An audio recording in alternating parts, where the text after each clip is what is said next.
आज हम दुनिया के एक सबसे खतरनाक संघर्ष की बात करने वाले हैं। ईरान, इजराइल और अमेरिका के बीच का तनाव, जो अब एक बहुत ही खतरनाक मोड़ पर पहुंच चुका है। ये आप कह सकते हैं एक ऐसी चिंगारी है जो पूरे मिडल ईस्ट को अपनी आग की चपेट में ले सकती है, और इसके नतीजे वो पूरी दुनिया महसूस करेगी। तो चलिए आज इस बेहद उलझे हुए मुद्दे की एक एक परत खोलते हैं और समझने की कोशिश करते हैं कि इसकी असली सच्चाई आखिर है क्या। देखिए, जब आसमान में मिसाइलें और ड्रोन उड़ते हैं तो दुनिया भर में बहुत से लोगों के मन में यही एक सवाल उठता है, और सच कहूं तो ये सवाल उठना लाजमी भी है। तो इस पूरे विश्लेषण में हम इसी सवाल के पीछे की हकीकत को जानेंगे और ये समझेंगे कि आखिर हालात इतने इतने गंभीर हो क्यों गए हैं। ये समझना बहुत जरूरी है कि ईरान और इजराइल हमेशा से एक दूसरे के दुश्मन नहीं थे। आपको शायद यकीन न हो, लेकिन एक दौर ऐसा भी था जब वे काफी करीबी सहयोगी हुआ करते थे। तो फिर आखिर ऐसा क्या हुआ कि ये दोस्ती इतनी गहरी और इतनी कड़वी दुश्मनी में बदल गई? चलिए, इसके लिए इतिहास में थोड़ा पीछे चलते हैं। अब इस स्लाइड में जो वाकई दिलचस्प है वो है ये जबरदस्त बदलाव। देखिए, 1979 से पहले, जैसा कि आप बाईं ओर देख सकते हैं, ईरान और इजराइल के रिश्ते काफी गहरे थे। तुर्की के बाद ईरान दूसरा मुस्लिम देश था जिसने इजराइल को मान्यता दी।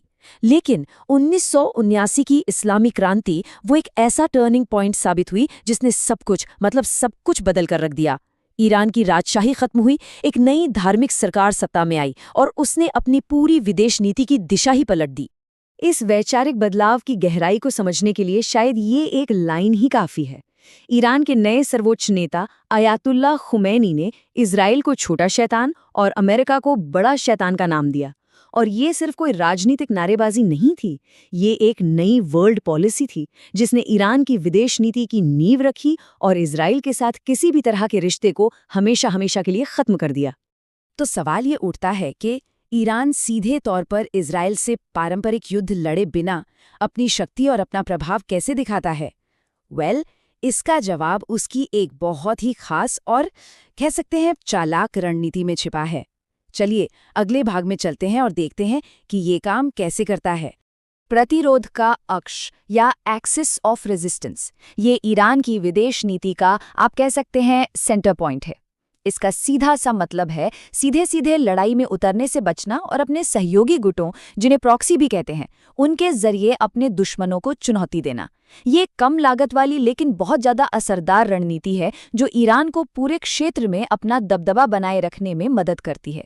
इस नेटवर्क के जो मुख्य खिलाड़ी हैं वो है लेबनान में हिजबुल्लाह, फिलिस्तीन में हमास और यमन में हुती। ये समूह ईरान से हथियार, पैसा और ट्रेनिंग सब कुछ हासिल करते हैं। और जब भी इनमें से कोई समूह इजराइल पर हमला करता है तो इजराइल लगभग हमेशा इसके लिए सीधे तौर पर ईरान को ही जिम्मेदार ठहराता है, जिससे तनाव और ज्यादा भड़क उठता है। अब इस समीकरण में एंट्री होती है तीसरे और सबसे शक्तिशाली खिलाड़ी की, यानी संयुक्त राज्य अमेरिका की। इस क्षेत्र में अमेरिका की गहरी और लंबे समय से चली आ रही भागीदारी इस पूरे संघर्ष को और भी ज्यादा पेचीदा बना देती है। अमेरिका के इस मामले में शामिल होने की जो सबसे बड़ी वजह है वो है इजराइल के साथ उसका विशेष संबंध। ये एक ऐसा गठबंधन है जो दशकों से अमेरिकी विदेश नीति का एक मजबूत स्तंभ रहा है। अमेरिका इजराइल की सुरक्षा को अपने राष्ट्रीय सुरक्षा के हित में मानता है। और ये समर्थन सिर्फ बातों बातों में नहीं है, ये स्लाइड इसे साफ तौर पर दिखाती है। अमेरिका 2019 से इजराइल को हर साल कम से कम 3.8 अरब डॉलर की सैन्य सहायता देता है। ये कोई छोटी मोटी रकम नहीं है। ये भारी भरकम वित्तीय मदद इस गठबंधन की ताकत और गहराई को दिखाती है और ये भी बताती है कि ईरान के साथ किसी भी टकराव में अमेरिका एक निर्णायक भूमिका क्यों निभाएगा। अब बात करते हैं उस एक मुद्दे की जो इस पूरे संघर्ष को सबसे ज्यादा विस्फोटक और खतरनाक बनाता है, और वो है परमाणु हथियार। यही वो मुद्दा है जो इन तीनों देशों के बीच तनाव को बिल्कुल चरम पर ले जाता है। तो यहाँ पर जो सबसे जरूरी बात है वो ये कि इजराइल और अमेरिका के लिए एक परमाणु शक्ति वाला ईरान एक अस्तित्व का खतरा है। उनका ये मानना है कि अगर ईरान के पास परमाणु बम आ गया तो यह पूरे क्षेत्र के शक्ति संतुलन को हमेशा के लिए बदल देगा और एक बहुत ही खतरनाक परमाणु हथियारों की दौड़ भी शुरू कर सकता है। देखिए, इसे कूटनीति से हल करने की कोशिशें तो हुई, जैसे कि 2015 का ईरान परमाणु समझौता, उसका मकसद था ईरान को परमाणु हथियार बनाने से रोकना, लेकिन वह समझौता टूट गया और तब से तनाव केवल बढ़ा ही है। आज की तारीख में हालत यह है कि कूटनीति के रास्ते लगभग बंद दिख रहे हैं और सैन्य कार्रवाई का खतरा लगातार बढ़ रहा है। तो ये लंबा और उलझा हुआ इतिहास हमें आज उस मुकाम पर ले आया है जहां पूरा का पूरा मिडिल ईस्ट एक ज्वालामुखी के मुहाने पर बैठा है और हमलों और जवाबी हमलों का एक खतरनाक चक्र लगातार चल रहा है। हाल के दिनों में हमने एक बहुत ही खतरनाक पैटर्न देखा है। इजराइल अक्सर सीरिया में ईरानी ठिकानों पर हवाई हमले करता है। इसके जवाब में ईरान से जुड़े समूह इजराइल पर ड्रोन या रॉकेट से हमला करते हैं। ये जैसे को तैसा वाली जो स्थिति है, ये पूरे क्षेत्र को लगातार तनाव में रखती है, जहां एक छोटी सी चिंगारी भी एक बहुत बड़ी आग लगा सकती है।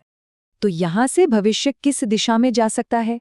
अगर एक्सपर्ट्स की माने तो मुख्य रूप से दो संभावित रास्ते नजर आते हैं और दोनों के परिणाम एक दूसरे से बिल्कुल अलग हैं। चलिए देखते हैं कि वो क्या है। पहली संभावना एक सीमित संघर्ष की है, जिसमें ये एक तरह का शैडो वॉर तो जारी रहता है, लेकिन दोनों पक्ष किसी बड़े और विनाशकारी युद्ध से बचते हैं। दूसरी और कहीं ज्यादा खतरनाक संभावना एक बड़े युद्ध की है। ये तब हो सकता है जब कोई हमला बहुत ज्यादा विनाशकारी हो, जिसमें बड़ी संख्या में लोग मारे जाएं और जिसके चलते अमेरिका को सीधे तौर पर इस जंग में उतरना पड़ जाए। अंत में ये याद रखना बहुत जरूरी है कि इस पूरे जियोपॉलिटिक्स और रणनीतियों से परे युद्ध की असली और सबसे भारी कीमत हमेशा आम लोग चुकाते हैं। घर तबाह होते हैं, जिंदगियां बिखर जाती हैं और आने वाली पीढ़ियां भी इसका असर झेलती हैं। जीत किसी भी पक्ष की हो, हारती हमेशा इंसानियत है। और यही वो सवाल है जिसके बारे में हमें सोचना चाहिए। जब इतिहास, विचारधारा और रणनीतिक हित इतने गहरे उलझे हों, तो क्या कूटनीति के लिए कोई रास्ता बचा है? इस सवाल का जवाब ही शायद मिडिल ईस्ट और पूरी दुनिया का भविष्य तय करेगा। हमारे साथ जुड़ने के लिए बहुत बहुत धन्यवाद।